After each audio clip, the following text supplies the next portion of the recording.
দুইতলা building এ খরচ হবে laser cutting সিঁড়ি রেলিং তৈরি করতে ৫৮,৮০০ টাকা। অর্থাৎ যাদের দুইতলা বিল্ডিং এর ভিতরে দুইটা সিঁড়ির ধাপ হয়, যদি ১০ ফিট করে হয় তাহলে ২০ ফিট এবং হাইট হয় ৩ ফিট, তাহলে ৬০ স্কোয়ার ফিটে আপনার ৫৮,৮০০ টাকা আসে। যদি তিনতলা বিল্ডিং হয় সেক্ষেত্রে ১,১৭,৬০০ টাকা।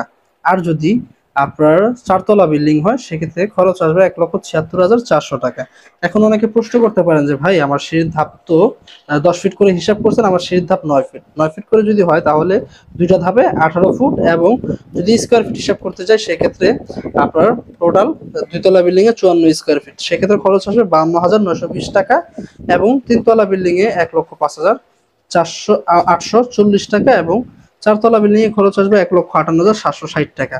তো সুপ্রিয় ভিউয়ার, যারা কিনা এরকম লেজার কাটিং এ সিঁড়ি রেলিং তৈরি করতে চান আমাদের সাথে যোগাযোগ করতে পারেন। বাংলাদেশের ৬৪ জেলায় কাজ করা হয় এবং দক্ষ টেকনিশিয়ান কারিগর দ্বারা কিন্তু কাজ সম্পূর্ণ করা হয়। এবং এরকম আরো ভিডিও পেতে হলে অবশ্যই আমাদের চ্যানেলটি সাবস্ক্রাইব করে রাখতে হবে। আমাদের কাছে এক ছাদের নিচে বাড়ির সমস্ত মালামাল, গেট, গ্রিল, থাই গ্লাস সমস্ত কিছু দরজা পেয়ে যাবেন। সকলে ভালো থাকুন, আল্লাহ হাফেজ।